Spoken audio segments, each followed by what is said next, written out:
Hello students, welcome to science class. I am Rashmi from Raj International School and in the today video lecture I will explain you about the rusting of iron. तो आज की video में हम जंग लगना, rusting इसको बोलते हैं, रस्टिंग प्रोसेस कैसे होता है और इसके लिए बेसिकली क्या क्या हम प्रिवेंशंस या हम कैसे रस्टिंग से बचा सकते हैं अपनी चीज़ों को, वो सब चीज़ें हम डिस्कस करेंगे. क्लियर? और उसके बाद हम गैल्वेनाइजेशन भी पढ़ेंगे कि गैल्वेनाइजेशन क्या होता है और क्रिस्टलाइजेशन प्रोसेस क्या होता है. तो ये सारी चीज़ें आज के वीडियो लेक्चर में हम वन बाय वन उनको स्टडी करेंगे. तो बेटा rusting of iron is a chemical change. हमने प्रीवियस वीडियो लेक्चर में ऑलरेडी हम फिजिकल चेंजेस और केमिकल चेंजेस के बारे में पढ़ चुके हैं. फिजिकल चेंजेस ऐसे चेंजेस होते हैं, ऐसे बदलाव जिनमें कि नया सब्सटेंस नहीं बनता है, ठीक है, और फिजिकल प्रॉपर्टीज और we can say only state is changed. Clear? Chemical changes में न्यू सब्सटेंस बनता है विद न्यू केमिकल कंपोजिशन, ठीक है, और जनरली दे आर इरिवर्सिबल होते हैं. और हमने कुछ एग्जांपल्स भी डिस्कस किए थे, जैसे बर्निंग ऑफ मैग्नीशियम रिबन है, ठीक है, या फिर रस्टिंग ऑफ आयरन. हमने उसमें भी हमने वहां पहले डिस्कस किया था कि rusting of iron is also counted in the chemical change. दूध से दही का बनना, पेपर का जलना या वुड का जलना, ये सब केमिकल चेंजेस के एग्जांपल है. डाइजेशन है या फोटोसिंथेसिस है, क्योंकि because in all this processes new products और the new substances are formed. अब रस्टिंग ऑफ आयरन लोहे पे जंग लगना किस तरह से होता है देखिएगा. लोहा जिसका सिंबल Fe होता है, O2 और H2, तो ये ऑक्सीजन और वाटर वेपर जो है या पानी है ना, तो उनसे रिएक्शन करके बेसिकली बनाता है आयरन ऑक्साइड Fe2O3 और इसी को हम बोलते हैं रस्ट. आपने लोहे की चीजों पर बेसिकली देखा होगा कि जब बहुत ज्यादा लंबे टाइम तक आप उसको वाटर के कांटेक्ट में अगर वो रहती हैं, है ना, या मॉइस्चर ज्यादा होता है एनवायरनमेंट में, तो उस सेंस में वहां पर जंग लगता है. और जंग लगने का प्रोसेस जो है फास्ट होता है अगर एनवायरनमेंट में मॉइस्चर या ह्यूमिडिटी ज्यादा होती है, ठीक है. और रस्ट क्या होता है? ब्राउन पाउडरी मास, है ना. तो ब्राउन पाउडरी मास होता है जो कि उसको इटन द आयरन ऑब्जेक्ट्स, तो वो उसको मतलब खा जाता है, उसको खराब कर देता है, ठीक है. कोरोजन होता है उसका, नुकसान होता है लोहे का उस सेंस में, ठीक है. और this one is a chemical change and it's a slow process also. Rusting से बेसिकली उसके लिए कंडीशंस कौन सी रिक्वायर्ड हैं, या ये कहना चाहिए कि कैसे कैसे कंडीशंस होनी चाहिए या क्या क्या नेसेसरी चीजें हैं कि जब रस्टिंग प्रोसेस होता है बेसिकली.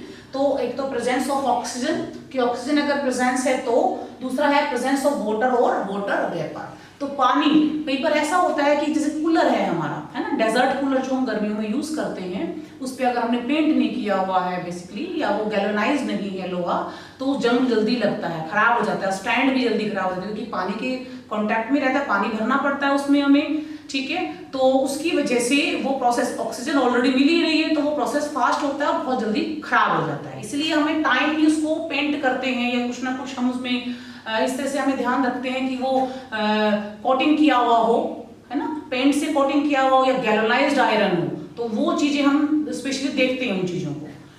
थर्ड हमारा आता है अभी कि प्रिवेंशन मींस कैसे बचा सकते हैं हम कि रस्ट ना लगे, रस्ट से हम कैसे बचाव कर सकते हैं.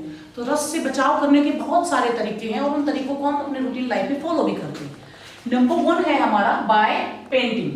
तो अगर हम पेंटिंग का मतलब पेंट की कोट पेंट कर देते हैं. मेरे पास कोई भी चीज है, अब यहाँ पे कूलर का ही एग्जांपल ले लूं अगर मैं, तो उस डेजर्ट कूलर पर अगर मैं पेंट कर देती हूँ, ठीक है, तो पेंट करने के बाद किसी हद तक उसको रोक सकते हैं या रस्टिंग प्रोसेस जो होगा वो और स्लो हो जाएगा वहां पे, ठीक है, क्योंकि वो ऑक्सीजन उसके कांटेक्ट में लोहे के में नहीं आ पाएगी कोटिंग की वजह से, ठीक है, और पानी जो है वाटर भी उसके कांटेक्ट में नहीं आ पाएगा.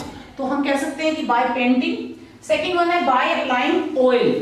तो तेल या ग्रीस या तेल को अप्लाई करने पर भी रस्टिंग प्रोसेस जो है वो स्लो हो जाता है. नंबर 3 हमारा आता है बाय गैल्वेनाइजेशन. तो गैल्वेनाइजेशन क्या है कि जिंक की थिन लेयर को डिपॉजिट कर देना आयरन ऑब्जेक्ट्स पर, ठीक है. तो जहाँ कहीं पर भी, जैसे कि हमारे लोहे के जो पाइप होती हैं जिनमें पानी की सप्लाई होती है, वाटर फ्लो करता है, या और भी चीज़ें हैं, बकेट है, या और भी लोहे की जो आयरन ऑब्जेक्ट्स होते हैं, उनको पर्टिकुलरली मीन्स पिघले हुए जिंक के अंदर उनको डिप करके और फिर उसको जो है वो मीन्स गैल्वेनाइज्ड हो जाता है। तो गैल्वेनाइजेशन क्या है? It's a process, in this process a layer of zinc metal is deposited on the iron object। तो उस पर जिंक की जब लेयर डिपॉजिट हो जाती है तो जंग नहीं लगता है, रस्टिंग नहीं होती है। ठीक है, नेक्स्ट वन हमारा आता है by coated with chromium. Chromium भी एक मेटल है, और क्रोमियम को आप कहाँ देख सकते हैं? देखो स्पेशली बहुत अच्छा सा एग्जांपल कि आपकी जो साइकिल्स होती हैं, तो साइकिल का जो हैंडल बार है ना, तो हैंडल बार बहुत शाइन करता है, बहुत शाइनी अपीयरेंस है उसकी, तो वो क्रोमियम की वजह से है। तो एक तो क्या होता है, स्क्रैच नहीं पड़ते हैं उसकी वजह से, हालांकि क्रोमियम महंगा होता है तो उसकी सिर्फ एक मीन्स हम ये कह सकते हैं कि एक पतली सी लेयर ही होती है, तो क्रोमियम को कोटेड करने से भी जंग नहीं लगता है। बाय एलोइंग, तो एलोय क्या होता है? एलोय होता है कि जब दो या दो से ज्यादा मेटल्स को मिक्स कर दिया जाता है तो उसकी स्ट्रेंथ बढ़ती है, ड्यूरेबिलिटी बढ़ती है, और उसकी कुछ प्रॉपर्टीज और चेंज होती हैं, तो जंग नहीं लगता है वहां पर। एक तो मैं लोहे की, प्योर लोहे की चीजों को बनाऊं, एक मैं क्या करूं कि लोहे के साथ ये मेटल्स, ये चीजें और ऐड कर दूं, मतलब उसमें कुछ कार्बन मिला दिया जाए, क्रोमियम मिला दिया जाए, या निकल मिला दिया जाए, और फिर उस मेटल से जो वो एलोय बन गया है उससे अगर मैं कोई चीज अगर बनाती हूँ तो बेसिकली उस पर जंग नहीं लगेगा, स्ट्रेंथ भी बढ़ेगी। आपने एलोय व्हील है ना, साइकिल्स में जो व्हील होते हैं, रिम होता है, तो आजकल जो लेटेस्ट साइकिल्स जो आ रही है, बाइसिकल्स, उनमें बताया जाता है कि this rim is made up of alloy. तो एलोय है, एलोय का मतलब क्या है? जंग नहीं लगेगा, पानी में गीली होगी, कहीं पे भी आप जाएंगे तो उस पर रस्ट नहीं लगेगा, और कॉस्टली होता है बेसिकली, लेकिन वो हमारे लिए अच्छा है। ठीक है, तो this one is about the rusting of iron, conditions, necessity and the preventions, कैसे हम बचा सकते हैं और क्या किस तरीके से रस्टिंग को हम स्लो कर सकते हैं या बिल्कुल जीरो कर सकते हैं। बेसिकली होता ये है कि रस्टिंग से बहुत ज्यादा नुकसान होता है, बहुत ज्यादा मॉनेटरी लॉस है, मनी का लॉस होता है ना। अगर हम वर्ल्ड वाइड अगर इस चीज को देखें तो अब शिप की बात करते हैं तो शिप को पानी में ही आधा, कुछ पार्ट तो पानी में ही डिप रहता है हमेशा, कुछ पार्ट जो है ऊपर रहता है, तो उसको तो हम पेंट वेंट करके उसको या गैल्वेनाइज उसका यूज करके कर सकते हैं, लेकिन जो डिप रहेगा पानी में उस पार्ट को एक्चुअली हर साल मतलब उसको हमें चेंज ही करना पड़ता है, खराब हो जाता है, गल जाता है। और लोहे का यूज मोस्टली बहुत सारा करते ही हैं, स्टील का, स्टेनलेस स्टील का, है ना। तो बेसिकली जो स्टेनलेस स्टील होती है ना, यहाँ पे एक चीज और मैं आपको बताना चाहूंगी कि जो स्टेनलेस स्टील है, एक तो मैं स्टील की बात करूं, लोहे की बात करूं, स्टेनलेस स्टील की बात करूं, तो स्टेनलेस स्टील जो होता है वो स्टेन नहीं लगते हैं बेसिकली, और उसकी स्ट्रेंथ भी अच्छी होती है, ना रस्ट लगेगा उसके ऊपर, ऐसा लोहा, ऐसा स्टील जिसमें कि स्टेन भी नहीं लगता, मतलब दाग धब्बे भी नहीं लगेंगे और रस्ट भी नहीं लगता है। ठीक है ना, तो this is about the rusting process. Now we will start crystallisation. Crystallisation बेटा एक हम ये कह सकते हैं एक फिजिकल चेंज है, फिजिकल चेंज का एग्जांपल है। और क्रिस्टलाइजेशन होता क्या है पहले इसको समझते हैं हम। देखिए, the process of cooling a hot concentrated solution of a substance to obtain crystals। तो हॉट कंसंट्रेटेड किसी भी सब्सटेंस का गर्म और कंसंट्रेटेड सॉल्यूशन को उसको हम कूल करें तो हमें क्रिस्टल्स ऑब्टेन होते हैं, और उन क्रिस्टल्स की पर्टिकुलर ज्योमेट्रिकल शेप होती है ना, तो उसको, उस प्रोसेस को हम क्रिस्टलाइजेशन कहते हैं। क्रिस्टलाइजेशन कहाँ किया जाता है, क्यों करते हैं? देखिए, समुद्र का जो पानी होता है, सी वाटर जो होता है, वो सलाइन होता है, सोल्टी होता है, और उस पानी से हम नमक को या सोल्ट को ऑब्टेन करते हैं। तो हमारा जो प्रोसेस है इवापोरेशन से भी करते हैं हम, ठीक है, शैलो पिट बना दिए जाते हैं समुद्र के नजदीक, और उसको वाटर को इवापोरेट होने दिया जाता है और सोल्ट बाद में मिल जाता है। लेकिन वो सोल्ट प्योर नहीं होता, कुछ इम्प्योरिटीज रह जाती हैं उसमें। किसी भी चीज में जो इम्प्योरिटीज इस तरह से कि जो सॉल्युबल हो या कुछ इनसॉल्युबल, तो सॉल्युबल होती है उनको निकालना बड़ा मुश्किल है, इनसॉल्युबल है तो उसको हम फिल्ट्रेशन टेक्निक से अलग कर सकते हैं, लेकिन जो सॉल्युबल इम्प्योरिटीज है उनको नॉर्मली हम नहीं कर सकते हैं, तो वो सॉल्युबल ही है तो वो नहीं हो पाएगा, तो हमें प्योर जो क्रिस्टल्स है वो ऑब्टेन हम नहीं कर पाएंगे। ठीक है, और जो उससे जो क्रिस्टल्स या ये पार्टिकल्स जो मिलते हैं उनका साइज मतलब पर्टिकुलर ज्योमेट्रिकल शेप नहीं होती है, जो इवापोरेशन प्रोसेस से हम सॉल्ट को ऑब्टेन करते हैं। तो हम कौन सा प्रोसेस फॉलो करते हैं, फिर क्रिस्टलाइजेशन जो होता है ये बेस्ट टेक्निक है। और इसको समझने के लिए जस्ट हम एक एग्जांपल या एक एक्टिविटी जो हम कर सकते हैं कंडक्ट, और हम देखते हैं कि किस तरह से हमें क्रिस्टल्स मिलते हैं।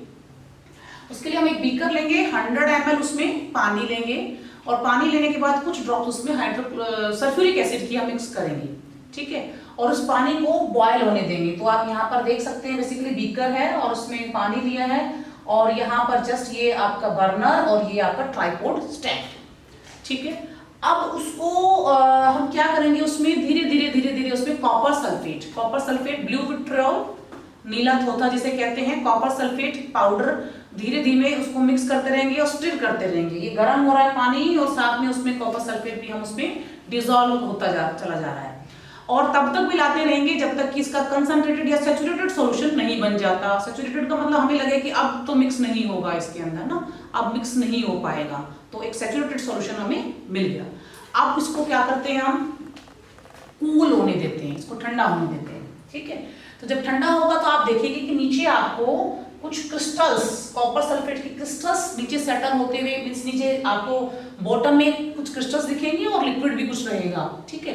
तो हम इसको बेसिकली क्या करते हैं, फिर फिल्टर पेपर की हेल्प से इसको फिल्टर कर लेते हैं, और इनको जब ठंडा होने देते हैं, या ये कहें कि जब ठंडा होगा तो ऑलरेडी क्रिस्टल्स तो बनी गई, तो फिल्टर पेपर से जब उसको हम फिल्टर करेंगे तो बेसिकली जो लिक्विड है वो तो सारा का सारा आपका फिल्ट्रेट हो जाएगा, और ऊपर क्रिस्टल्स जो रहेंगे उनको हम ड्राई कर लेंगे, और हमें प्योर क्रिस्टल्स जो हैं ऑब्टेन हो जाएंगे कॉपर सल्फेट की। तो इसमें अब कोई भी सॉल्युबल इंप्योरिटीज नहीं है। तो इस टेक्निक से इस तरह से हम जो है जो फिटकरी होती है जिसको हम एलम बोलते हैं, तो उसके भी क्रिस्टल्स को ऑब्टेन कर सकते हैं, और नमक को भी क्रिस्टलाइजेशन प्रोसेस से ऑब्टेन करने का तरीका बेस्ट टेक्निक है। तो this one is about the crystallisation. तो आपका चैप्टर जो है ये 6th chapter physical and chemical change, this one is complete now, and I will provide you worksheet after completion of every video. I will provide you worksheet, and rather than if you have any doubt then you can contact